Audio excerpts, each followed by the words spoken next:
Assalamualaikum warahmatullahi wabarakatuh guysku. Alhamdulillah berjumpa lagi dengan channel saya Maulan Hanafi. Okey guysku, hari ni kita tengok video pasal masak. Sebab dah ada sekarang ni buah jering, telur puyuh, ikan bilis guysku. Jom kita mungkin buat sambal kot. Jom kita tengok video ni sampai habis guysku. Let's go. Okey guysku, ni barang-barang dia. Yang ni ikan bilis, yang ni buah jering, yang ni pula telur puyuh guysku. Dan dia ada lada, ada tomato, ada bawang. Kita sebelum tu kita goreng dulu buah jering macam ni. Nampak, buang dulu kulit-kulit dia guysku. Jadi selepas kita goreng tu, kita goreng pula ikan bilis guysku. Nampak dua-dua dah siap. Lepas tu telur puyuh rebus dulu, lepas tu baru goreng guysku. Jadi selepas kita goreng macam biasa, kita angkat dulu semua.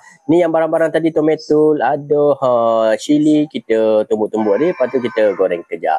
Lepas tu letak semua barang-barang tu dalam ni, termasuk ikan bilis, telur puyuh, buah jering, dah siap. Jom kita makan sama-sama guysku.